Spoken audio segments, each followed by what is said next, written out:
What do you think about that? Well, I mean, there was a foul on the goalkeeper, correct or wrong? There was a foul. Yeah, there was a foul. Well, I mean, we've gotten away with a lot of these things in the English Premier League. Okay? And so coming from coaches like Klopp and the likes, they've gotten away with a lot of these things in the Premier League. But this is the World Cup. And this is where goalkeepers need to be protected. When goalkeepers are in that area, goalkeepers need all the protection in the world. And so if a goalkeeper has been fouled, he's been fouled. And look, if the Germans had won the penalty shootout, I'm not sure they would have been contesting that disallowed goal. Okay. I'm not.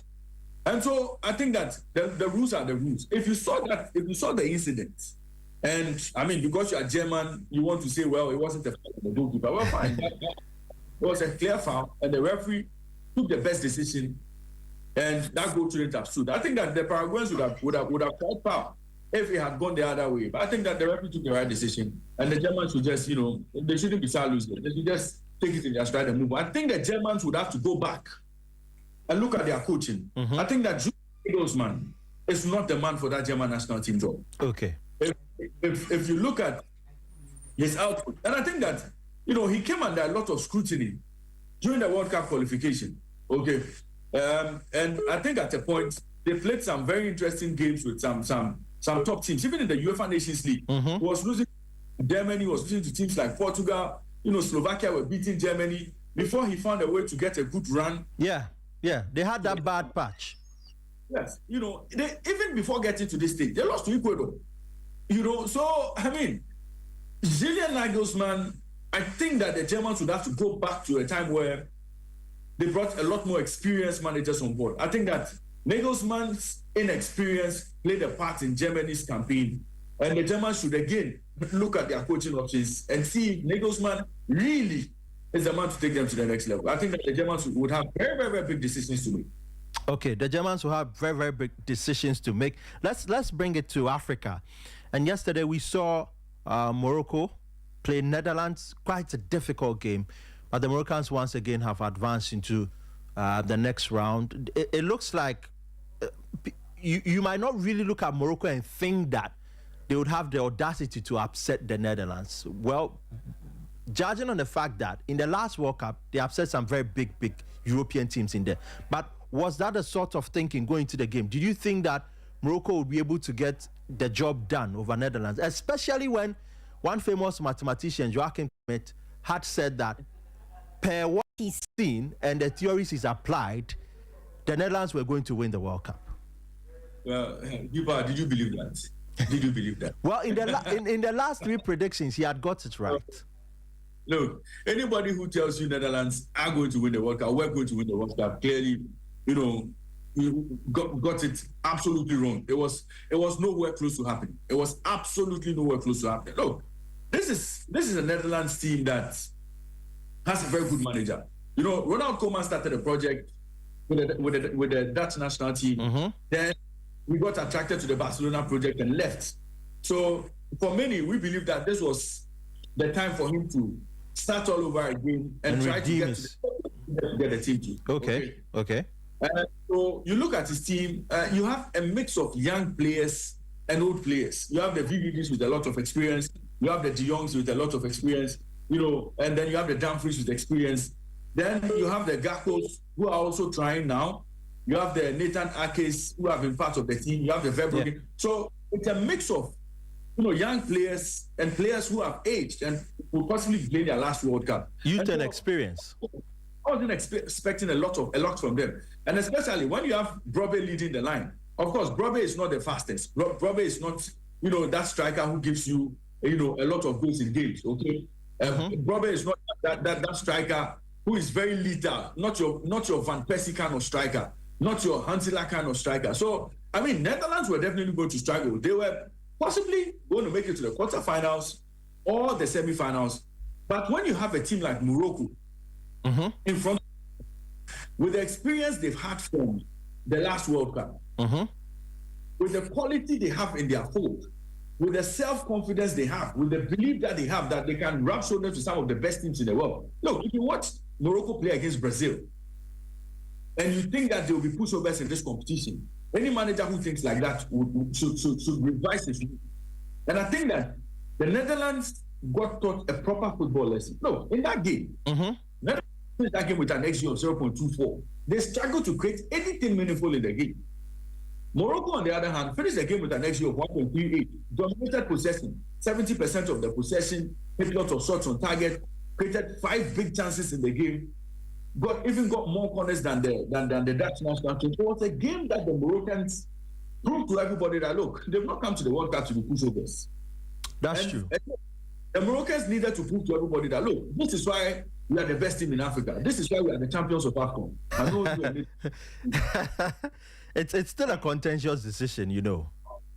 On paper, they are the champions of Africa. They are the best team in Africa at the moment. You know, so the Moroccans went into the game not thinking that Netherlands had a lot of stars in their team and they were going to get overrun.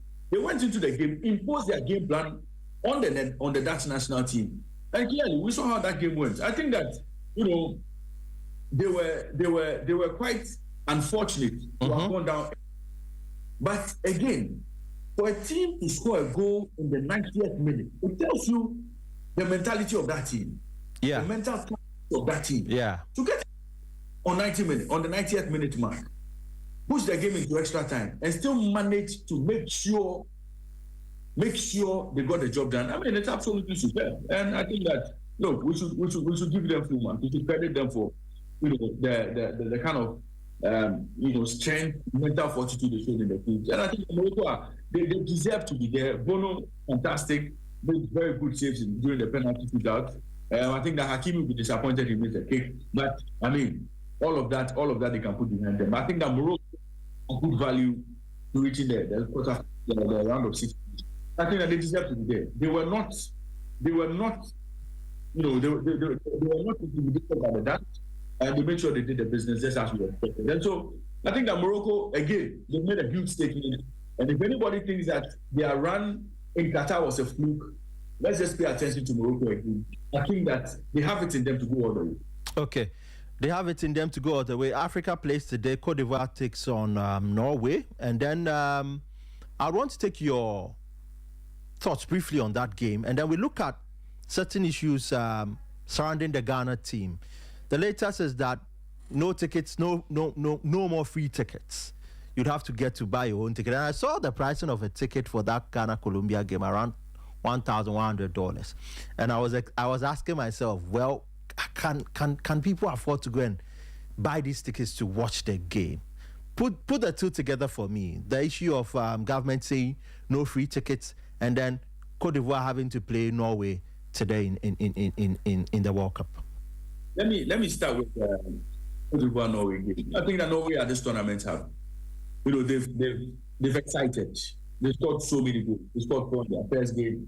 I think they scored 3 against Senegal, and then they scored 1 against France. That's like going down heavily by 4. Yeah, and they beat Iraq 4-1.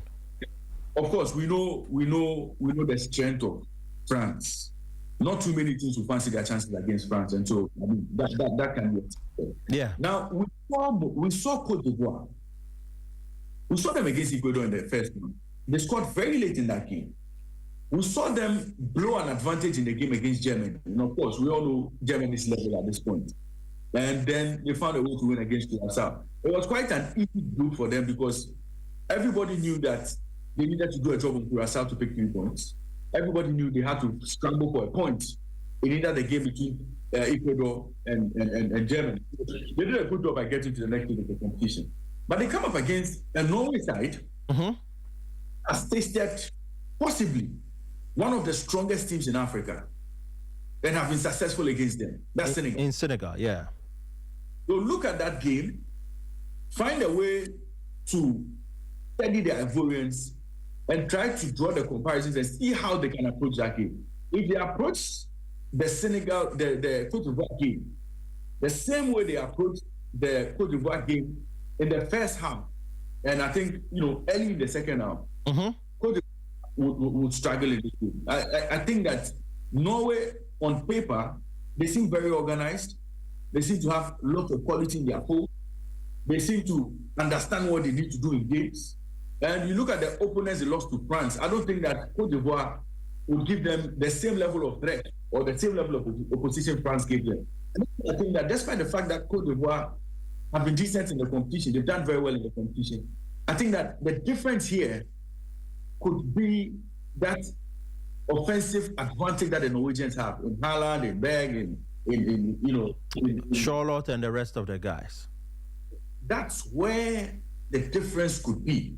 And that's why I think, Norway slightly edge this over the Ivorians. I think that, Ivorians have lots of qualities. And guys in the middle of the park, Kesu is in the middle of the park, Dumande is been excellent. Ahmad Diallo and the likes, people and the like. But I think that defensive line of the Ivorians will be tested.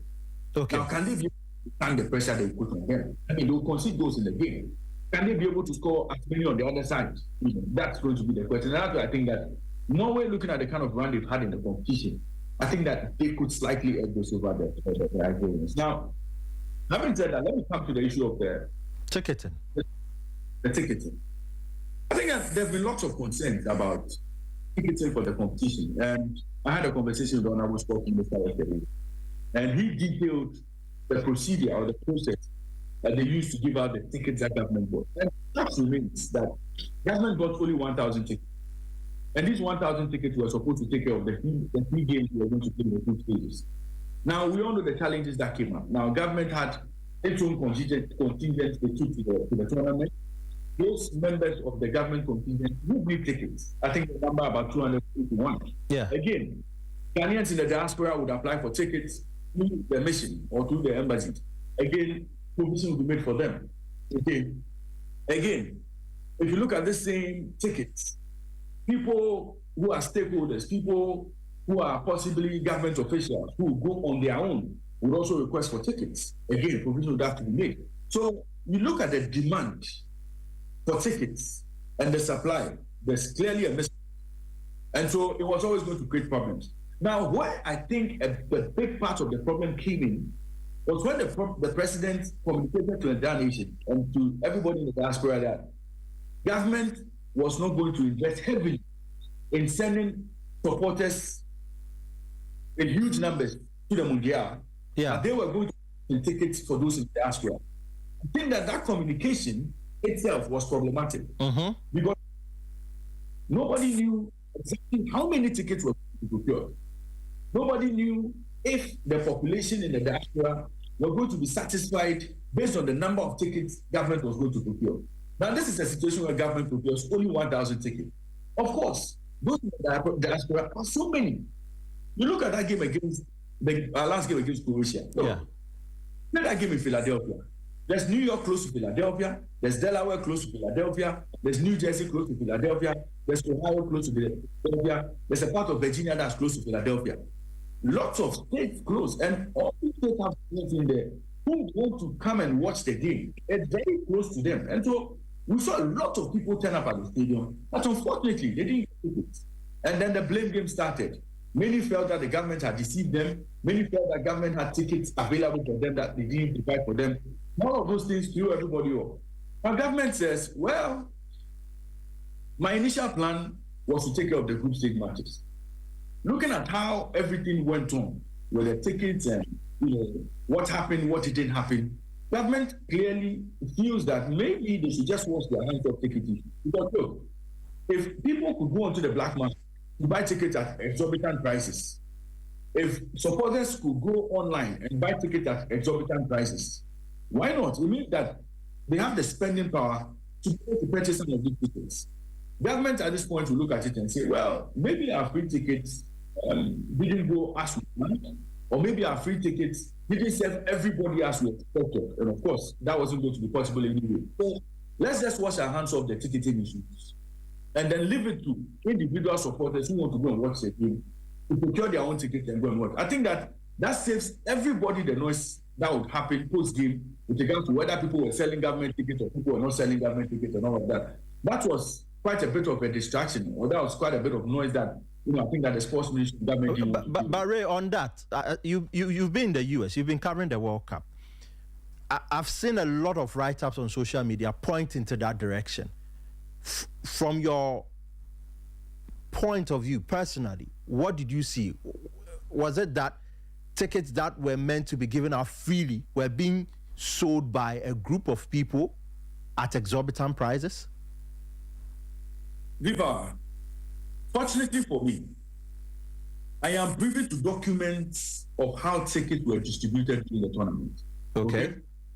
From the game against Canada to from the game in Canada to Boston to Philadelphia. Look, every ticket that went out went to an email. Tickets that went to groups went to a particular email for onward distribution. Every single ticket that government procured and sent out has been accounted for in the document that I've seen. Okay. Okay. Now, if the question is, did government sell those tickets? The answer is no. Okay. Now, if those who received the tickets in their emails decided to sell those tickets, that one will be difficult for me to tell. But has that been established? I mean, if government meant for these tickets to be given freely, and the reports coming in is that the tickets are being resold at exorbitant price, I think that's a cause of concern for the government. You see, tickets were sold for exorbitant prices. Tickets were indeed sold at exorbitant prices. That is a matter of fact. Those tickets, asked whether they were tickets that government sent out, nobody can be able to prove. And nobody has brought evidence that, look, these tickets government sold. Okay. Because you see, I received my ticket from government, my free ticket. It came with a Ministry of Sports and Recreation email. That was my first ticket. The second ticket I received came with an email that had the sports minister's name in it. And I'm disclosing this because I benefited from that system after my media were not granted. So at least I have seen 2 emails from the sports ministry. Now, if anybody receives emails from the sports ministry that, oh, I bought the ticket from the sports ministry, I think that will not be an absolute truth, because any ticket that came from that email was not sold. Okay. Now, I've seen emails people received for tickets they bought. I will not mention names, but I have seen the source of those tickets. The truth of the matter is, those sources had every right to sell the tickets. Okay. Okay. So fact remains that government did not sell their tickets. If Pawa received a government ticket and decided to go and sell it behind the scenes, I didn't see. But the ticket it meant for Pawa initially was free. Was free. If Pawa decided to go and sell that ticket, I wouldn't know. But government did not sell the ticket to Pawa. You get the argument? Yeah, established. I get it. Those who have the right to sell tickets also sold tickets. And fact remains that they were well within their right to sell those tickets because they procured those tickets for onward sale. If you decide to go and buy it late and you get price hikes and you decide to multiply or triple the money, that is your risk. That is your own, betting that you have to do. But government feels that, look, the way the whole process went and the noise around government procured tickets and everything, maybe they feel it's the right time for them to pull out the all of this. Allow the good people who want to watch the games to go out there, procure their own tickets and go and watch the game. Because you have a situation where a lot of people turned up at the Philadelphia Stadium without tickets. Okay. Expecting at the gate they were going to get free tickets. That was not the promise. That was not the discussion. That was never on the books of anybody who communicated issues surrounding the ticket. And so it was quite unfortunate. And I mean, if you don't want to deal with some of these things again, the best way to deal with it is to pull out of ticket arrangement. And I think that is what has, if I want to enter the brain of government, that is what has brought them to the point where they say that, look, they don't want to deal with tickets anymore. Buy a ticket and go and watch your game. So, Ray, in our initial conversation, you mentioned that about some 200 supporters were taken by government to the USA. Now that the announcement has been put through that there will be no free tickets, how are these supporters going to be catered for? How are they going to get access to go and watch them games? Okay. And do you think that the Black Stars have put in enough of a show for people to buy tickets that are worth more than $1,000 to go and watch them play? Well, absolutely. And earlier today, I heard the ticket prices have gone down. That's communication I got informally. I think that for the supporters, government made provision for a group the supporters union, members of SWAG, other stakeholders, members, those who are affiliated to sport, the sports fraternity, the sports fund, the national fraternity. All of those numbers would come up to close to 281. We had a conversation I had with the minister yesterday. Almost 300. Okay, well, if you want to round it up. Yesterday, the minister confirmed that it was 281. 281. Including those who won the raffle to be part of the group. Okay. All of those people. Okay. Now, what I have picked up is that the initial sponsorship had to take care of the group stage matches. As far as I'm concerned, some of the supporters have started returning home. Right. So because, I mean, if you want to deal with all of these things, it means that you would have to extend your ticket to stay longer. You would have to spend more money to take care of the accommodation and feeding. You would have to spend more money on per diem. Also spending money on tickets for the fans. You understand? I get you. And so, yes. And so Ghana has qualified to the knockout stage. Yes. Government will now expect those in the diaspora to spend money on tickets to go and support the team. Because at this point, I think that, because of fiscal discipline issues and financial constraints, I think that government will not be able to continue beyond the group stage. And so what I know is that fans have started returning home. And I think that the issue of no ticket supporters will not affect them because they are on their way back to Accra and they will not need to worry about going to work the team. Okay, Ray, I would have loved to spend much time with you, but we still have to do one or two things in the studio. So I'll leave you for today. Definitely we'll be coming back to you to give us updates regarding the Black Stars as they prepare for that Colombia clash. Sure. I'll be right on cue to do that. Thank you very much. Thank you very much. Greetings to everybody around. All right, sir. I'll do that. Thank you very much, Ray, for speaking to us. So he's explained a lot of things. My worry was that if government has said that there will be no more free tickets, how are they going to take care of the fans? And from what we've heard from Ray, it looks like some support or most of the supporters that were part of the government contingent to go and cheer on the Black Stars would have to come home and then maybe watch the game from home. But we'll get clarity on all these ticketing issues. So keep the dialogue on Sport EFM 106.1 Accra, 102.5 Takra, the 91.3. I know the rest of the guys will take up this issue as we seek to get clarity. Was it that the initial plan was only to cater for the supporters at the group phases, or it was to go beyond that? What has really happened? We'll get all those details as well when we get to speak to Ray on subsequent shows. So for now, we've had that clarity. Over 281 supporters were taken by government to go and cheer on the Black Stars at the group stage level. So now Ghana is advancing to the round of 32. And from Ray, these supporters might be coming back home to support Ghana from home. Coach Kwabena Danso is here. Coach. Yeah, Pawa. There's been a lot of issues regarding this World Cup and then a lot. Ticketing. And this is the latest that we've got from Ray. He says that the tickets that were meant to be free, from what he knows, were not sold by government.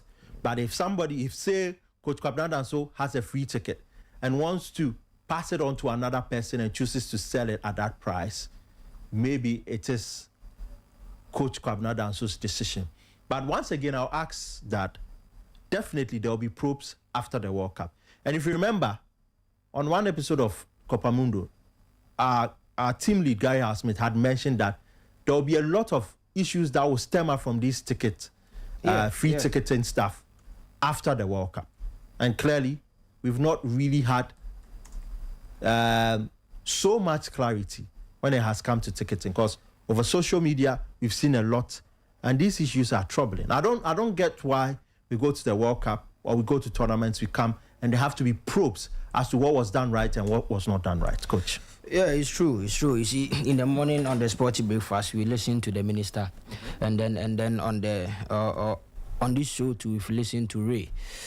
Personally, I already want to tackle on this issue of ticketing because the job is not yet done. Yeah. To me, I think as a team, Ghana, let's focus on the task ahead. let's not be, let's not have divided attention.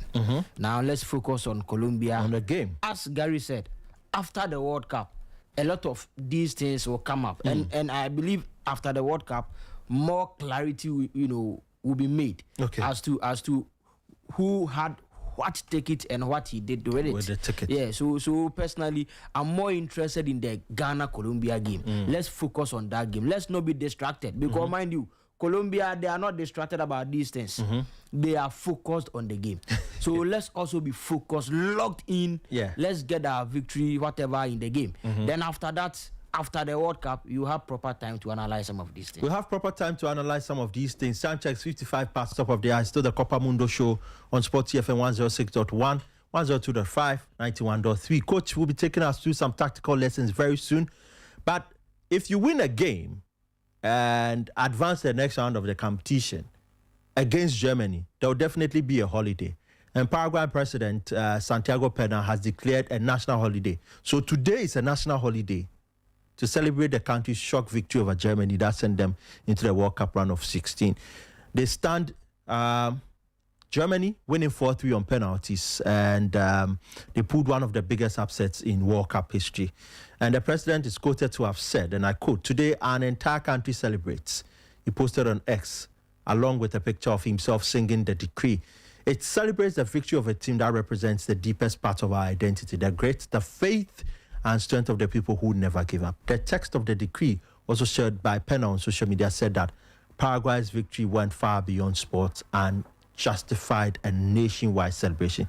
So if you are in Paraguay today, it's a holiday. Now, Jurgen Klopp, you heard from my initial conversation with Ray that Jurgen Klopp has turned into the referee for the game between Germany and Paraguay, and he slammed the VAR decision to rule out a Germany goal in extra time against Paraguay, following their shock exit of the four-time world champions in the round of 32. So Germany have been booted out of the competition, and Klopp and Gundogan think that it was too soft and controversial a ruling to have said that Tars goal was not going to stand because Anton was adjudged to have fouled the goalkeeper for Paraguay, Orlando Gil. But clearly, we saw a push. And let me go into the quote by Klopp. It says, if the goal is illegal, then Arsenal won't be English champions.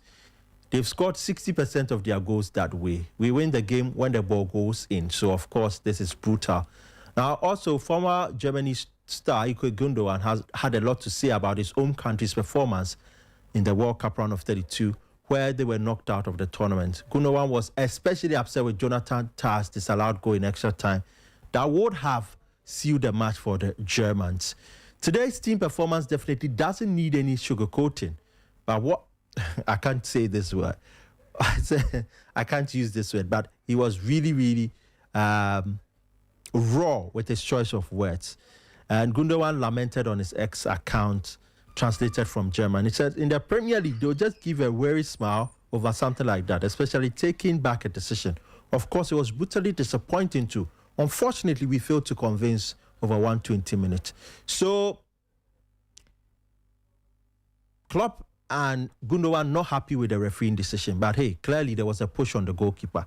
Nagelsmann says he will not quit. He says, I'm not somebody who runs away.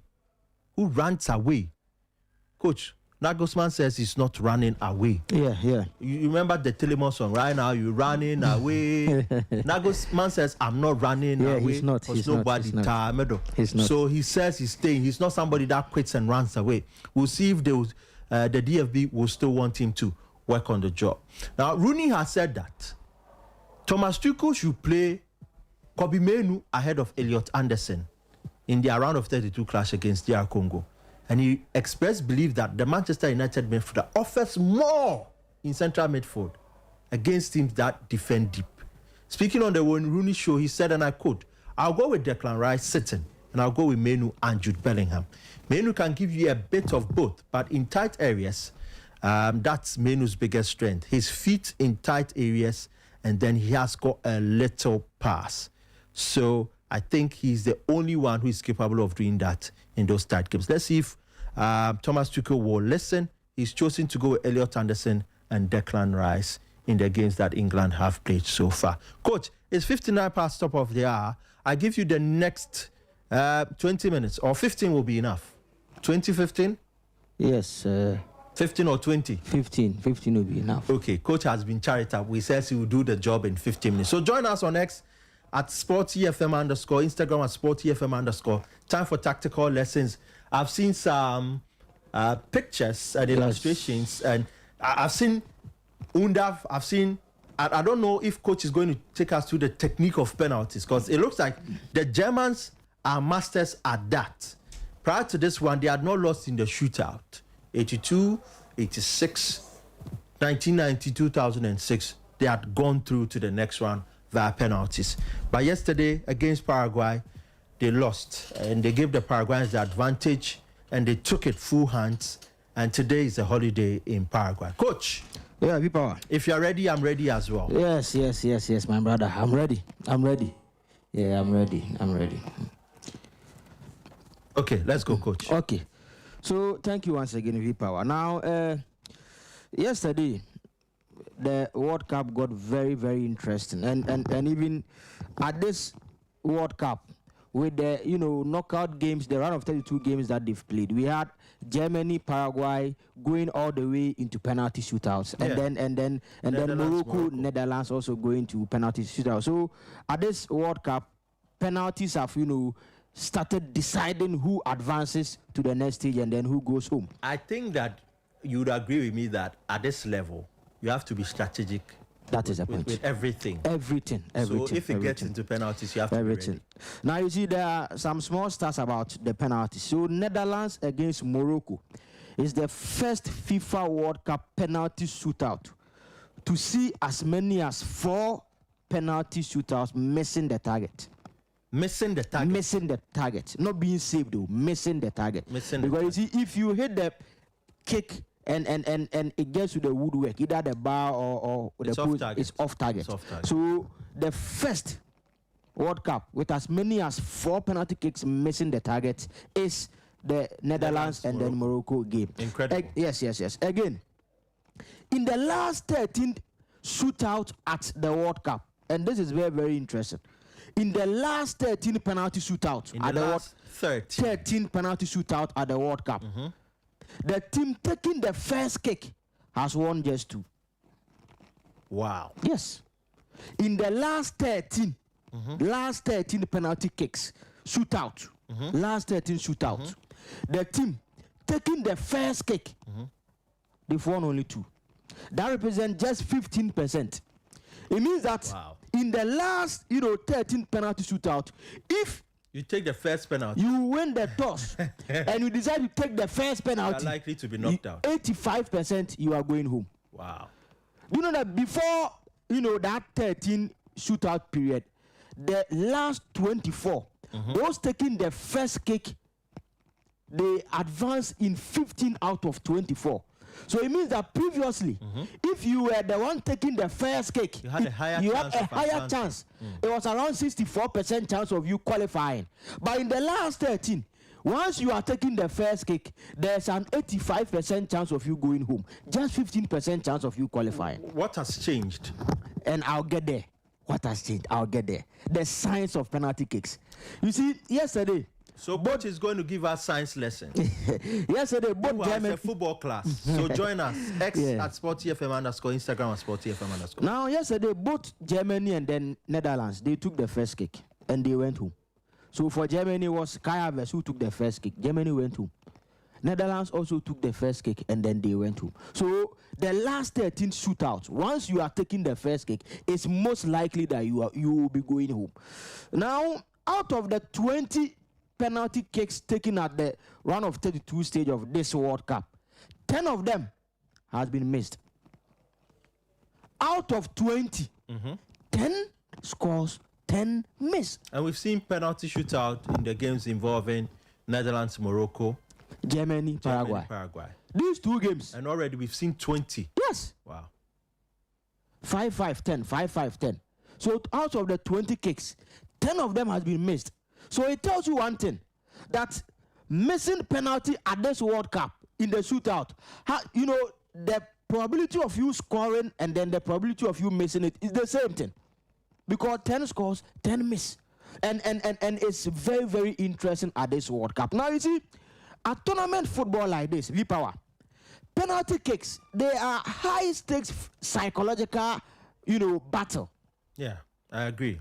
Penalty kicks. It's too tough. Very, very, very tough. Tough, yeah. And to me, I say that it is your mental resilience over your technical skill. Penalty kicks. You think that penalty kicks at the World Cup has to do more with your mental resilience, yes, than your technical skill. Ability. Yes. And an example we all know is Asamoah. The technical skill is there, true or false? True. Undeniable. Even in the build-up to that penalty, he had been scoring penalty kicks for us.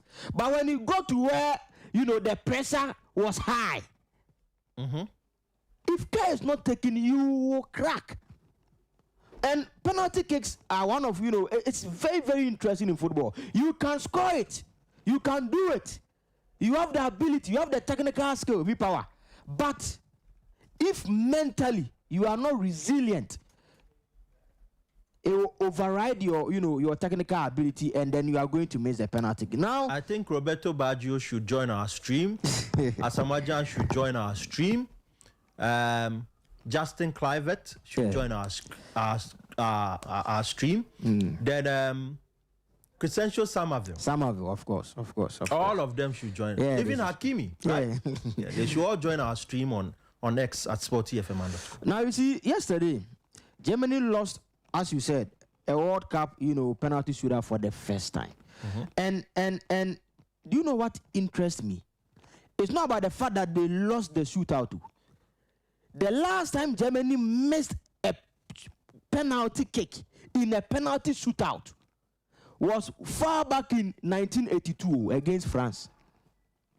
The last time they missed a penalty kick in a penalty shootout. Not even to talk about losing the shootout, because before yesterday they had never lost on penalty shootout. But just missing a kick within the penalty shootout, the last time was far back in 1982. Coach, in the semi-final against France. I know the player that missed it. Yeah, who?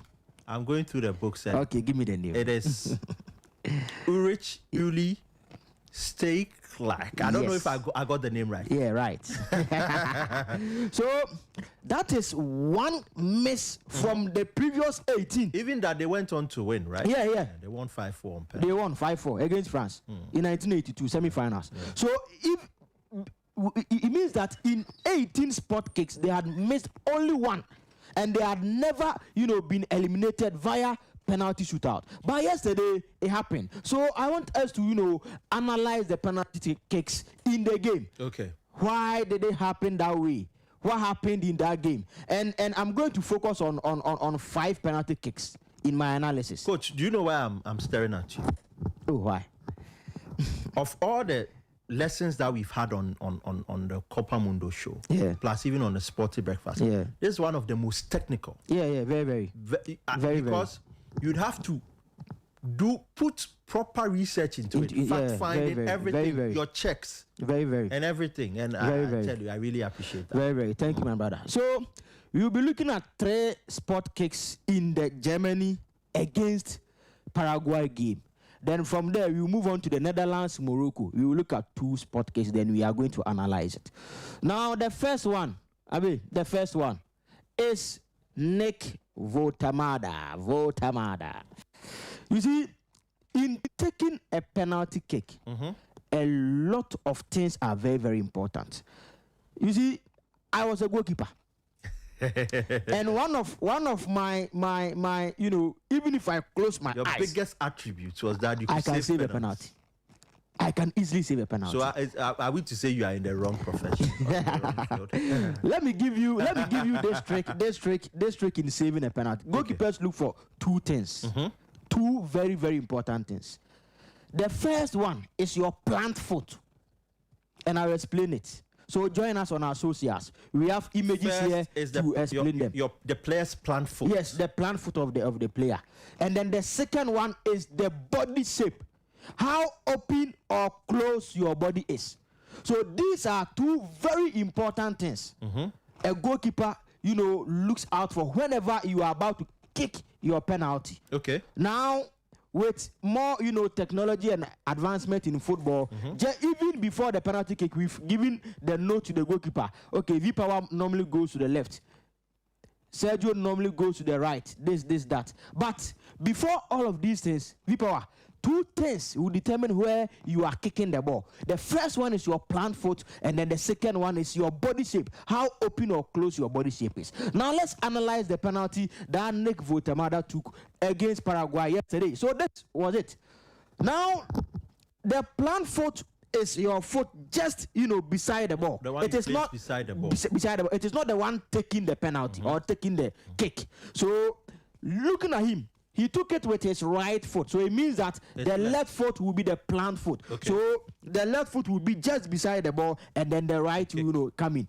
Now let's analyze his body shape. Looking at this body shape, where is the body shape facing? Here. To my right, right? Yes. To the right. Yeah. The goalkeeper's left, the penalty taker's right. So with this, it means that per this body shape, the ball is going to the right side of the penalty taker, which is the left side of the goalkeeper. Now, there are some players, they will deceive you with their body shape. So, open body shape showing the right side, but they will put the ball to the left side. So, how are you going to ascertain that this guy is definitely going to the right side if you're a goalkeeper? There is the point where you must focus on the plant foot. Now, let's look at the plant foot of Nick Vutemada. Have you seen how close it is to the ball? It means that he cannot change the ball to the left side. Because if he decides to change the ball to the left side, the ball will hit his left foot, and that will be a double kick. The penalty will be a miss. I think, by the new rules, the double kicks are retaken. Yeah, sure. So, but once you I don't know if it's applicable at this World Cup. So I stand to be corrected, though. So looking at this, he had the left foot very close to the very close to the ball. So people with this, it is very difficult for Vutemada to change the direction of this ball. And now let's look at the movement of the goalkeeper. At the point where Vutemada was just about to, you know, take the penalty, look at the goalkeeper. The goalkeeper had already, you know, initiated his movement, that he was diving to the left side.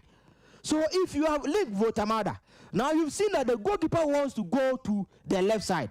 Ideally, you would want to change it. But as I am saying, because of how close his plant foot was to the ball, he was in no position to change his direction. He had to go there, and this was a good save from the goalkeeper. So two things: the plant foot was too close to the ball, and then his body positioning was too open. And these two things gave the goalkeeper the idea of where Nick Vutemada was sending the ball, and he was able to save it.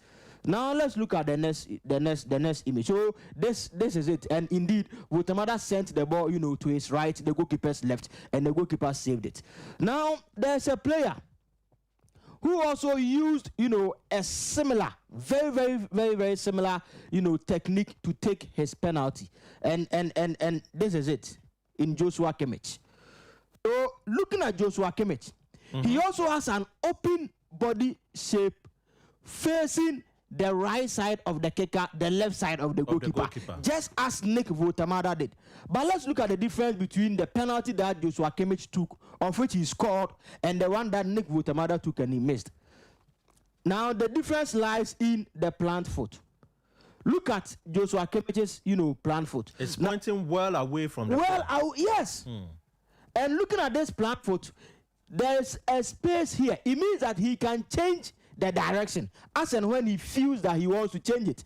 And looking at this, the foot is facing at the left side. So although his body is facing at the right side, his plant foot is facing at the left side. Clearly we can see he's going to the he's going to his left side, which is the right side of the goalkeeper. And with this, the goalkeeper went here, but the ball went here. Why? Because the plant foot, you know, most of the time it determines the direction. The plant foot and then your body positioning. So, coach, if I understand you, the plant foot, if you want to shape up and say go right, you still need to ensure that your plant foot is not close to the ball in case you want to change your mind. Yeah. In case you want to change. Because if you get it too close to the ball, it might be a double tie. Yeah, it might be a double. And it might go against. Yeah, it That might go is against if you. it is not accidental, you will not be given the opportunity of retaking. Yeah, definitely. Okay. So looking at Joshua Kimmich, now look at the plant foot. The plant foot into his left, and he even used his hand. These are some tiny details that will give you certain things in the game. He used even his hand, how he opened his body and his hand. Clearly he was going to his left side, but his body was facing the right. So the reason why Kimmich was able to score but Nick Votemada missed his was the plant foot. The plant foot was open from Kimmich, it was closed from you can see. Nick Votemada. Clearly you can so that is one of the things. Now the next one in the Germany Paraguay game was the penalty taken by Jonathan Tah. Just before the kick, this happened, and when the cameras captured this, I was very much like it was to me. There was no sense of encouragement from now Kimmich. Look at Germany.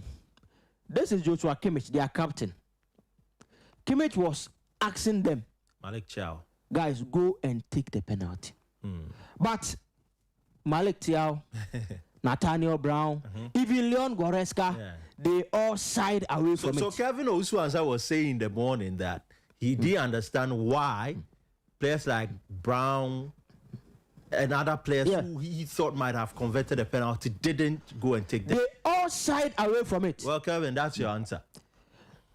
Because the pressure in that game and the pressure at that moment, you see, at that point, it was 3-3. At that point, it was 3-3. And Germany, was the first taker. So it means that Germany must score. Sudden death, right? Yes. Germany must score. So there was a lot of pressure there. And Pawa, looking at this, their captain, Kimmich, was speaking to them that, guys, go and take it. You see, he wasn't even talking to Jonathan Tah because he knew that Jonathan Tah had never taken a penalty in his professional football career. Before the kick, he had never, for club and country, Jonathan Tah had never taken a penalty kick. So he was talking to these guys who, in his estimation, will be able to take it. But what happened? Jonathan Tah stepped up and decided to take it. So let's analyze, the technique used by Jonathan Tah. Now, once again, let's look at the plant foot. Let's look at his hip.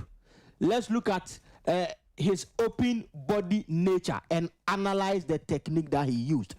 Now, this technique is called instep. Instep. Okay. So, looking at how Jonathan Tah took his penalty with the instep technique. The first one is that, to me, the technique was wrong. It was wrong. And let me tell you why. Most of the time, the technique called instep, it is used for powerful shots. Maybe from distance. From distance. Long range balls and clearance. Okay, so the instep works well with long range clearances and shots from distance. From distance. Now, what is the position of Jonathan Tah? Center back. As a center back, what are some of the things that you do? Long range clearance. Big shouts to Gabriel Magalhaes. So for and all Arsenal fans. So for Jonathan Tah, it is a technique that he is very comfortable at the back. Because he uses it often in the game to clear the ball. And he's so good at doing that. He's so good to give a long pass. He uses it a lot. And at that point, since he's naive in Côte in terms of taking a penalty kick, he wanted to use the technique that he was most comfortable with. But that technique is not used for penalty kicks. Coach, you know what baffles me about penalties? You can have players who can shoot from 40 yards, 50 yards, 30 yards, and score. Put the ball 12 yards. and they will miss. With only the goalkeeper. Yeah, and they will miss. You see, it's very, very interesting. So look at the hip rotation of Jonathan Tah. Look at the plant foot. Have you seen that the plant foot is a little bit higher? Slightly elevated. Yes. Yeah. Why is the plant foot slightly elevated? It needs power to push the ball. Power to push the ball high. That is the underlined word. Once the plant foot is elevated, it means that you want to push the ball high. Yeah. And that is why this is a technique that normally goalkeepers use whenever it's a goal kick to go long. Yeah. So he will position himself very well. Then as he gets to kick the ball, he will raise up the plant foot a little bit. Why? To be able to kick the ball long and high. Yeah, it needs. Yeah. So he is giving the ball distance and height. So the ball will go very long and high. This is the technique Jonathan Tah used to take his penalty. So where did the penalty kick go? Over the bar. Over the bar. Long and high. Why? Because Jonathan Tah used the wrong technique. So yesterday, Germany, for the first time, they lost on penalty shootout. And I think that they got themselves to blame. They were given a taste of their own medicine. Yes, the technique that Jonathan Tah used, to me, it wasn't the right one, because the instep most of the time is used for long balls, is used for clearance, is used for powerful shot from distance, and that was the technique that he decided to use to take his penalty kick, and to me it was wrong. Now to Netherlands and then Morocco. I'm seeing Crescencio Somerville. Yes. So we are going to analyze Somerville and then even Quentin Timber. Yeah, Quentin Timber. Now let's begin with this. Twin brother of Julian Timber. Yes. You see, for Morocco, the saves that the goalkeeper. Coach, you see you've mapped out a certain section of the photo. Yeah.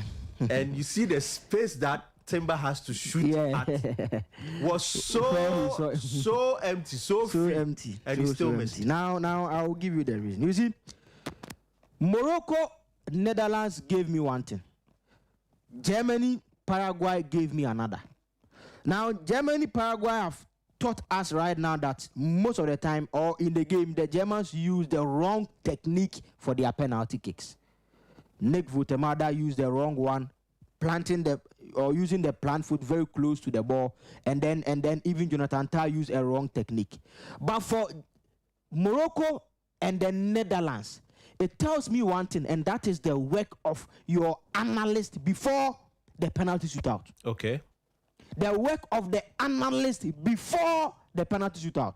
Now, in as much as I think Yassine Bono is an excellent goalkeeper, especially in terms of penalties, we know it already that Dibu Martinez is good, Yassine Bono is good. In terms of penalties, these are top goalkeepers. Yeah.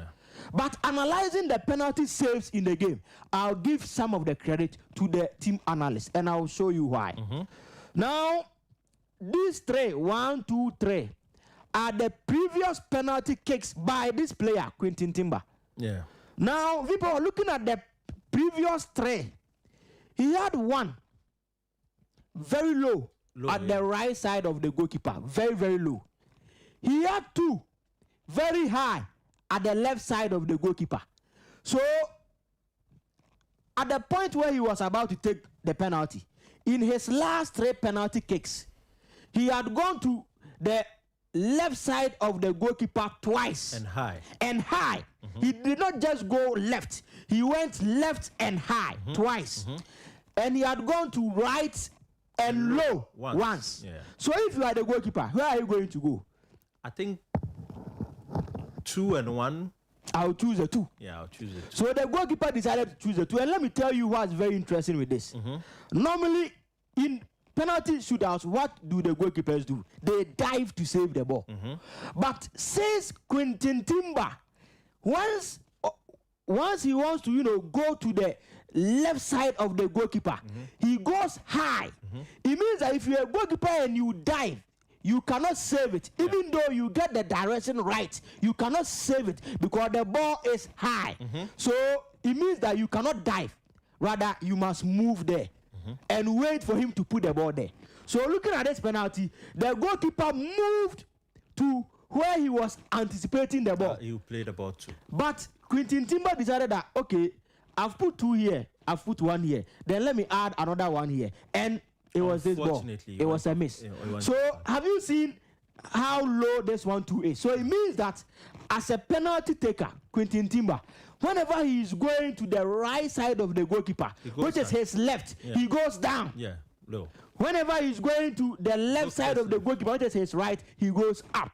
and this is a work of an analyst. Now let's add Crescencio Somerville's penalty, and then I'll call it a day. Okay, so right after coach calls it a day for the tactical lessons, phone lines will be activated. I'll pick just 3 calls. When you come, you have a minute. Do bear with us. Okay. 054-257-1061, 030-279-4805. Phone lines will be activated right after 3:26. Coach, let's go. Now, Pawa, looking at Crescencio Somerville, the previous kicks in terms of penalties that he had taken, looking at him and analyzing it, most of the time he goes to the right side of the goalkeeper and he goes high, top. He had never gone to the left side of the goalkeeper. So looking at the previous 7 penalty kicks that he had taken, he had never gone to the left side of the goalkeeper, which is his right side. Twice he went through the middle, and then 5 times he went to the right side of the goalkeeper, which is his left side. And out of that, most of them he goes high, not down, high. So the goalkeeper decided that, okay, if he will go high when he's putting the ball at my right side, then as I did for the Quintin Timber penalty that I did not dive, this one too I'm not going to dive. Rather, I'll move there and anticipate him to put the ball there. So once he also decides to put the ball there, I will already be standing there, and with that I can make a save. But if I dive, the reach of my hand is not going to get to this ball. Imagine this was the save. Imagine the goalkeeper had dived. How can his hand going to get there? He was never going to get there. So he decided that instead of me to dive, let me walk there. And he walked there, and lo and behold, the player, put the ball there. So this is the work of an analyst who are giving the goalkeeper the information needed that this guy, whenever he's about to take the penalty, he'll put it here and you put it high. So it's best for you not to dive, rather just walk there, move there. He did it, and Morocco are through to the next stage. Thank you, Coach Kwabena Danso. So there's science behind the penalties, and it's always been it's been a never-ending argument where one school of thought says, penalty there, you just have to go and kick the ball. Others think that there's a lot of science behind it. And coach has shown us that indeed there's a lot of science behind it. 27 past top of the hour. Let me pick 3 calls. When you come, you have 1 minute and we run out of the studios. 054-257-1061. Coach, we have our first caller. Hello? Hello, good afternoon. My man from Sport M. Yes, sir. Correct for 3 points. Okay, sir. V Power. Yes, sir. Thank you for calling. That's the victory power. Yeah, amen. You have 1 minute, so. Thank you, sir.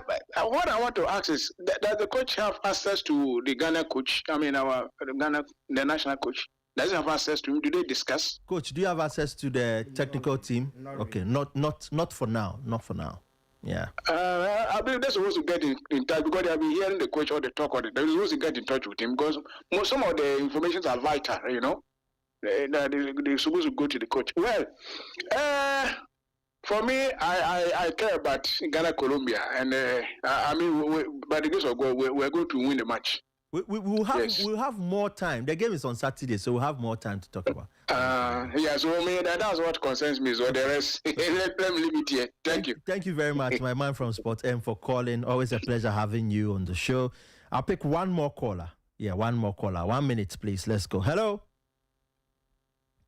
Good afternoon. Good afternoon, sir. Your name? Where are you calling from, please?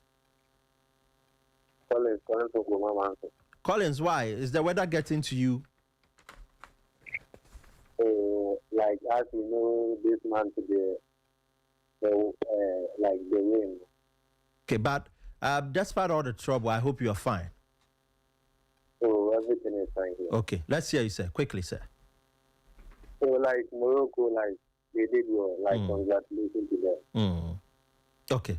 And Jordan Klopp asked his driver if it were him, like next or like next, like maybe Jordan Klopp would take Germany and maybe okay. Like about what is okay. And good Logan to ask the Caliber, like you know say this. Okay. The ball was foul. Okay. Even I think like their last 3 matches, it was the same thing. Mm. Against Newcastle or like Newcastle scored. Mm. Okay. Okay. Yeah, and like the goal was ruled out. Yeah. It happens a lot in the Premier League, so maybe they thought that this should also stand. So like Jurgen Klopp did not see that. Yeah. The ball was foul. Okay. All right. The ball was foul. Congratulations to the entire team. Okay. All right. Thank you very much for calling. Maybe Ghana will win like 2-0 or like 2-1. Okay. Okay. All right.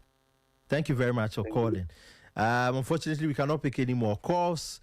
But if you are looking for freshly baked, freshly made treats, that is always delicious, then treat yourself to a variety of freshly prepared meals and baked delights at Beckley's and Cooks.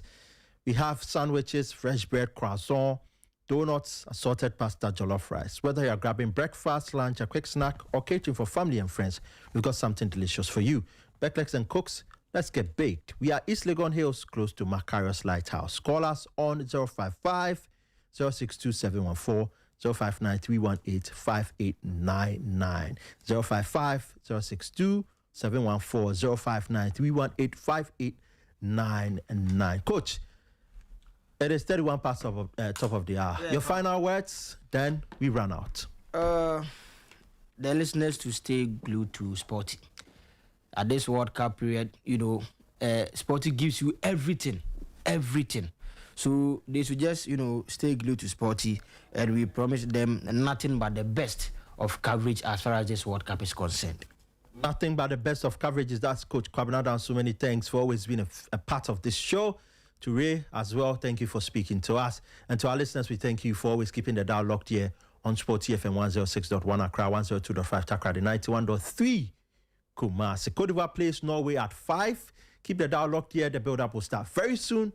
And then at 9 p.m., France also plays Sweden. Trust us to bring you commentary and reactions of all these games, plus more this World Cup season.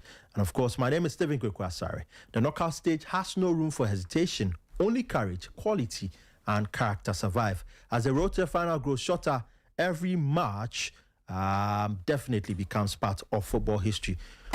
Join us tomorrow on another episode of the Copa Mundo show as the countdown to crowning the champions of the FIFA World Cup continues. Until then, keep the dial locked on Sporty FM 106.1 Accra, 102.5 Takrady, 91.3 Kumasi. Once again, I'm Stephen Kweku.